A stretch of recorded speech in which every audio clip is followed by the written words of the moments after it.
Hello friends, इस video में हम क्लास 6 एनसीईआरटी की ज्योग्राफी चैप्टर नंबर 1 को पॉइंट वाइज समझने वाले हैं। और दोस्तों ये नोट्स जो है बहुत ही ज़्यादा इंपॉर्टेंट होने वाला है, चाहे आप यूपीएससी की तैयारी करते हो, बीपीएससी की तैयारी कर रहे हो, या बीपीएससी के थ्रू जो टीचर रिक्रूटमेंट एग्जामिनेशन चल रही है बिहार में उसकी तैयारी कर रहे हो, या एसएससी, यूपीटीईटी, एसटीईटी या ऐसी कोई भी प्रतियोगी परीक्षा तैयारी कर रहे हो जहाँ पे एनसीईआरटी से प्रश्न आता है।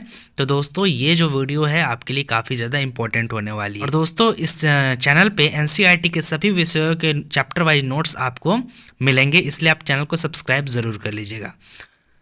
तो फ्रेंड्स आज का हमारा चैप्टर है सौर मंडल में पृथ्वी, जो कि आपके क्लास 6 चैप्टर नंबर 1 है। तो इस सौर मंडल में पृथ्वी इस चैप्टर से जितना भी इम्पोर्टेंट पॉइंट हो सकता था मैंने इस वीडियो में कंप्लीट कराया है।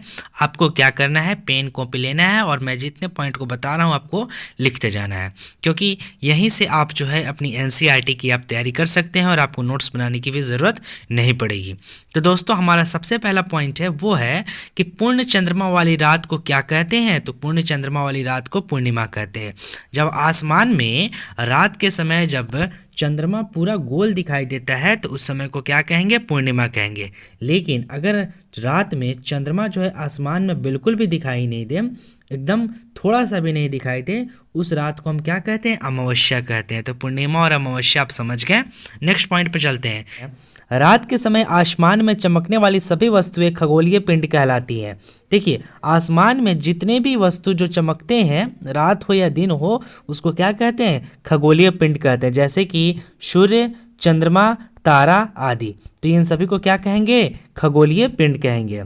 तो दोस्तों जिस खगोलीय पिंड के पास अपना उष्मा होता है और प्रकाश होता है उसको हम लोग तारा कहते हैं। जैसे कि सूर्य, याद रखिएगा, पूछ देगा कि किसके पास तारा किसे कहते हैं, तो वैसा खगोलीय पिंड जिसके पास अपना उष्मा हो, प्रकाश हो, उसे तारा कहते हैं, जैसे सूर्य। और यहीं से एक सवाल निकल के आता है कि ग्रह किसे कहते हैं, तो वैसा खगोलीय पिंड जिसके पास अपना उष्मा और प्रकाश नहीं होता हो, अपना उष्मा प्रकाश नहीं होता हो, उसको क्या कहते हैं, ग्रह कहते हैं। जैसे कि पृथ्वी, मंगल आदि। पृथ्वी ग्रह जो है इसके पास गर्मी कहाँ से आती है, प्रकाश कहाँ से आती है, तो वो सूर्य से आती है। ठीक है, चलिए अब नेक्स्ट पॉइंट पे चलते हैं।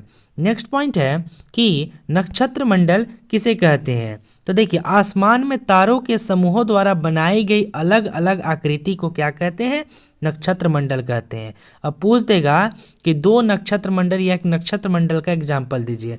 तो देखिए अर्सा मेजर और बिग बियर, ये क्या है, ये नक्षत्र मंडल है। तो याद रखिएगा, इससे संबंधित सवाल पूछा जाता है।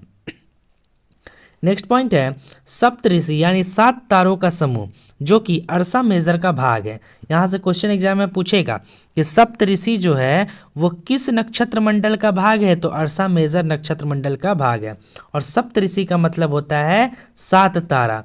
ठीक है, ये 7 तारों का समूह होता है। नेक्स्ट पॉइंट है ध्रुव तारा को उत्तरी तारा भी कहा जाता है। देखिए पहले के समय में दिशा का निर्धारण लोग जो थे इसी ध्रुव तारा के मदद से करते थे, और ये हमेशा उत्तर में होता है, इसीलिए इसे उत्तरी तारा भी कहा जाता है। ठीक है, और इसे ध्रुव तारा को ढूंढा कैसे जाता था, तो ध्रुव तारा का जो है इसे सप्तऋषि के सहायता से आसमान में ढूंढा जाता था। चलिए नेक्स्ट पॉइंट पर चलते हैं।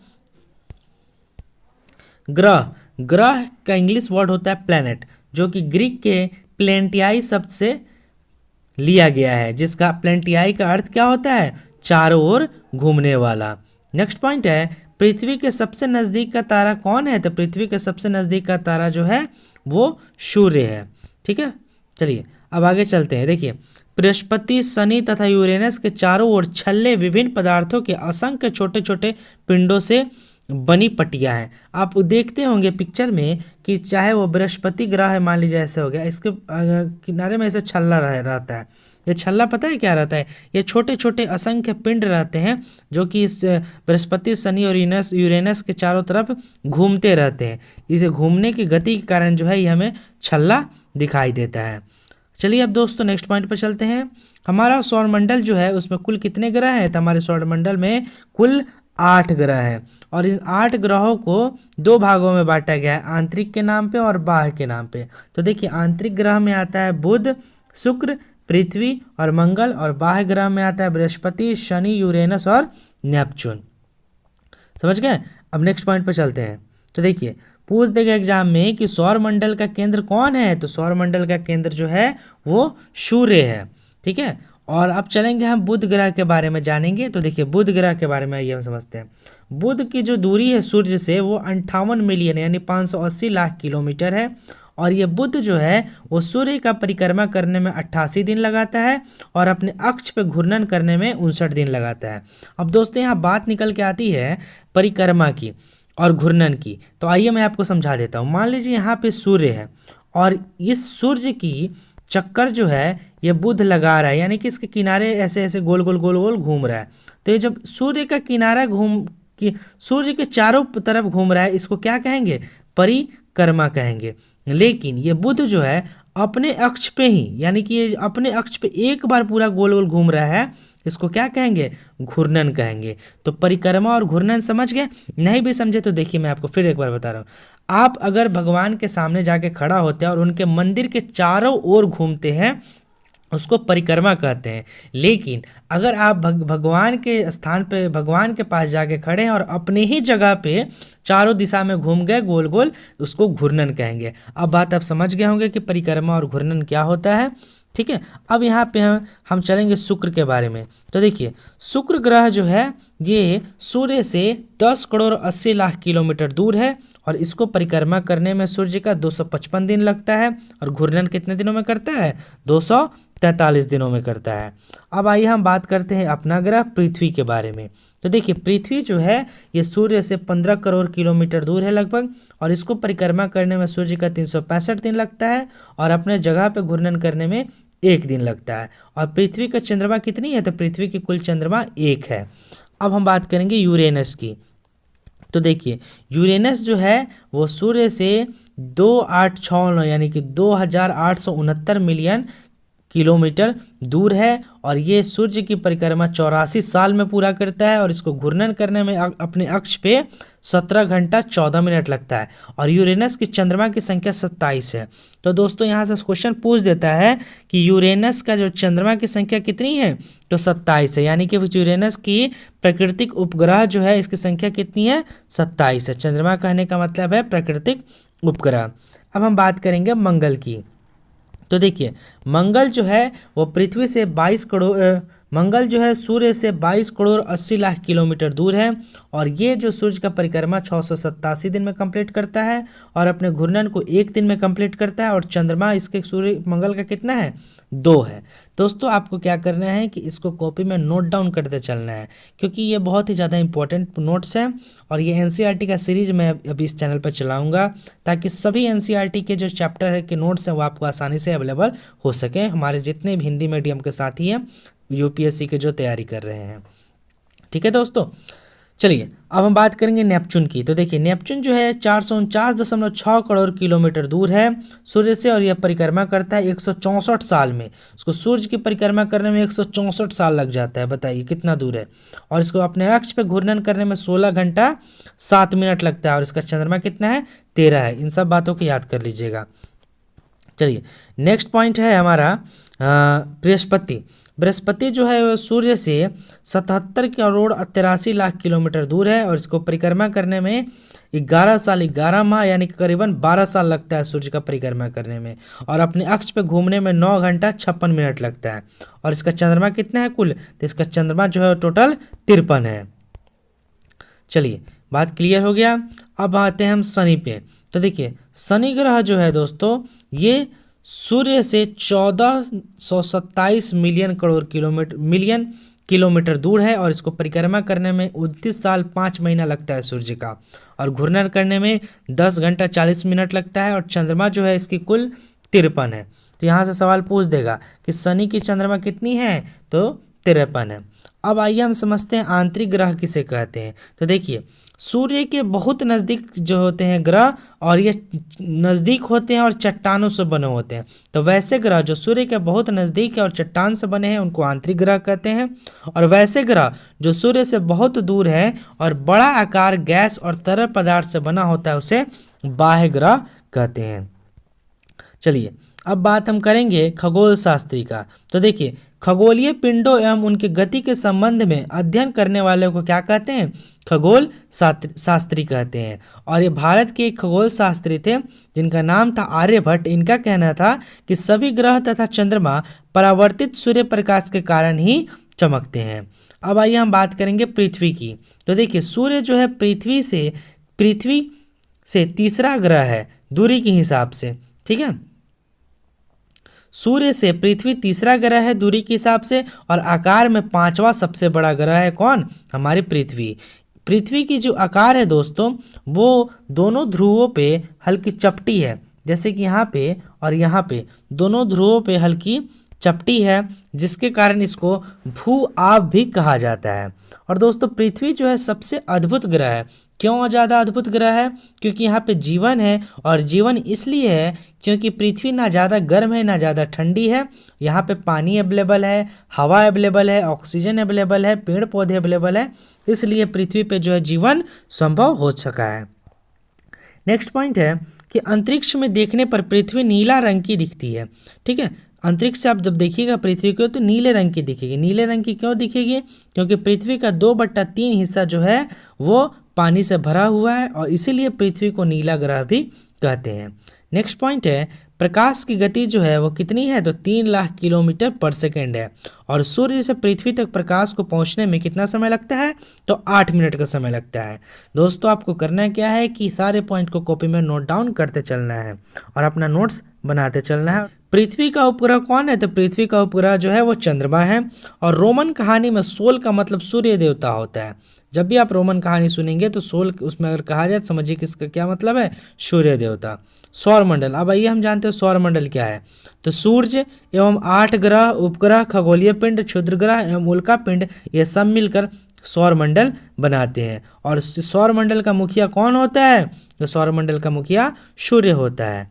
सूर्य से दूरी का क्रम देखिए, सूर्य के सबसे नज़दीक बुध, उससे नज़दीक शुक्र, उससे नज़दीक पृथ्वी, उससे नज़दीक मंगल, उससे नज़दीक बृहस्पति, फिर शनि, फिर यूरेनस, फिर नेपच्यून। जो सबसे नज़दीक का ग्रह कौन है सूर्य का? तो बुध है। और सबसे दूर का ग्रह कौन है? तो नेपच्यून है। चलिए, क्लियर हो गया।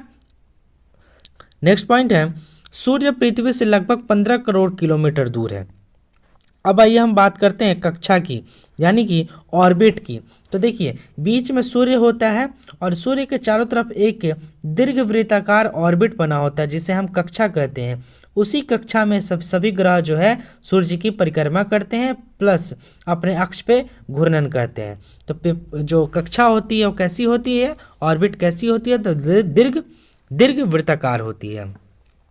चलिए, बुध जो है सूर्य के सबसे नज़दीक है, ये तो मैं बता ही दिया हूँ। अब चलिए, नेक्स्ट पॉइंट है, शुक्र को पृथ्वी का जुड़वा ग्रह माना जाता है, ठीक है। नेक्स्ट पॉइंट है, प्लूटो को अंतर्राष्ट्रीय खगोलीय संगठन के 2006 अगस्त के बैठक के बाद बौने ग्रह कहा जाने लगा। देखिए, प्लूटो के साथ साथ 2003 यूबी 313 और सीरियस को भी बौना ग्रह कहा जाने लगा। कब से? 2006 अगस्त के बैठक के बाद से। तो पेपर में पूछ देगा बौने ग्रह कौन कौन है? तो प्लूटो, 2003 यूबी 313 और सीरस, यानी कि ड्वार्फ प्लैनेट जिसको इंग्लिश में कहते हैं। अब चलिए ज्योग्राफी देखते हैं। तो जियोग्राफी, जी का मतलब होता है अर्थ, ग्राफी का मतलब राइटिंग, यानी पृथ्वी के संबंध में अधिक जानना। जियो में अगर आप लॉजी लगाते हैं तो पृथ्वी का अध्ययन जियोलॉजी, पृथ्वी का अध्ययन यानी कि जियोलॉजी, और जियोमेट्री लगाते हैं तो पृथ्वी का मापन, और जियोइड कहते हैं यानी पृथ्वी के आकार का अनुरूप। पृथ्वी के बाद आइए अब हम समझते हैं चंद्रमा के बारे में। तो जैसा कि हमको पता है कि पृथ्वी का प्राकृतिक उपग्रह कौन है? तो चंद्रमा है। तो देखिए, इसलिए हमारा पहला पॉइंट निकल के आता है कि पृथ्वी जो है वो पृथ्वी का प्राकृतिक उपग्रह चंद्रमा है। नेक्स्ट पॉइंट है, इसका व्यास पृथ्वी के व्यास का केवल 1/4 है, ठीक है। सवाल पूछ देगा चंद्रमा का व्यास पृथ्वी के व्यास से कितना है? तो 1/4 है। पृथ्वी से चंद्रमा की दूरी कितनी है? ये बहुत ही ज़्यादा इंपॉर्टेंट है। 3,84,400 किलोमीटर जो है पृथ्वी से चंद्रमा की दूरी है। और इसी चंद्रमा पे नील आर्मस्ट्रॉन्ग ने 20 जुलाई 1969 को सबसे पहले कदम रखा था, ठीक है। और ये सवाल पूछ देगा कौन है भारतीय थे जो सबसे पहले चंद्रमा पे गए थे? तो जो भारतीय थे वो थे राकेश शर्मा।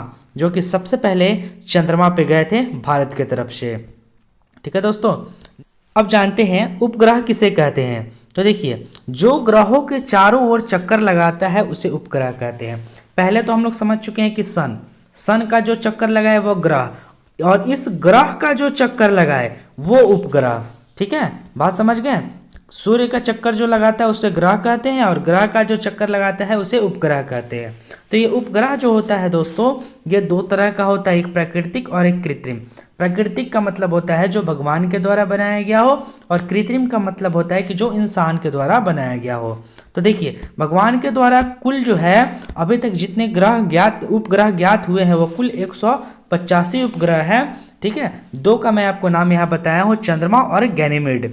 ठीक है, ये दो प्राकृतिक उपग्रह का मैंने नाम बताया। और पूछेगा अगर एग्जाम में कि कुल कितने प्राकृतिक उपग्रह हैं, तो 185 हैं, जिसको अभी तक पता किया गया है।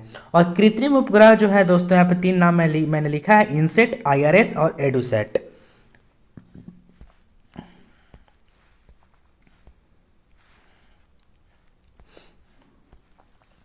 नेक्स्ट पॉइंट है चंद्रमा। चंद्रमा जो है दोस्तों, पृथ्वी का एक चक्कर 27 दिन में पूरा करता है। कितना दिन में पूरा करता है? तो 27 दिन में एक चक्कर पूरा करता है। और इस 27 दिन में वो एक घूर्णन भी पूरा करता है, परिक्रमा भी 27 दिन में करता है, और अपने अक्ष पर घूर्णन भी 27 दिन में ही करता है। इसलिए जो होता है दोस्तों, हमें चंद्रमा का केवल एक ही भाग दिखाई देता है, और उस भाग पे जो हमें दिखाई देता है, आप देखते होंगे कि चंद्रमा पे धब्बा जो दिखता होगा वो क्या होता है, वहाँ का गड्ढा होता है। ठीक है, वहाँ पे बहुत ही बड़ा बड़ा गड्ढा है, पर्वत भी है और मैदान है जो धूल से भरा हुआ है, इसलिए वहाँ पे छाया बनता है। और वहाँ का अधिकतर छाया पूर्णिमा की रात में आप देख सकते हैं, चांद पे अधिक दाग नजर आता है, वो क्या होता है, वही छाया होता है, गड्ढा होता है। ठीक है, चलिए नेक्स्ट पॉइंट है क्षुद्र ग्रह। तो आइए अब हम समझते हैं क्षुद्र ग्रह क्या होता है। तो देखिए, क्षुद्र ग्रह जो है दोस्तों, वो असंख्य छोटे छोटे पिंड जो सूर्य के चारों ओर चक्कर लगाते हैं उसे क्षुद्र ग्रह कहते हैं। इतना छोटा पिंड है जो कि बड़ा ग्रह से टकरा के, टूट के, विस्फोट होके अलग अलग छट गया है, निकल गया है, वो जो है वो सूर्य के चारों तरफ चक्कर लगाते रहता है, उसे क्या कहते हैं, क्षुद्र ग्रह कहते हैं। ठीक है, चलिए अब चलते हैं नेक्स्ट पॉइंट पे, उल्का पिंड। देखिए, उल्का पिंड क्या होता है? तो सूर्य के चारों ओर चक्कर लगाने वाले छोटे छोटे पत्थर के टुकड़े को क्या कहते हैं, उल्का पिंड कहते हैं।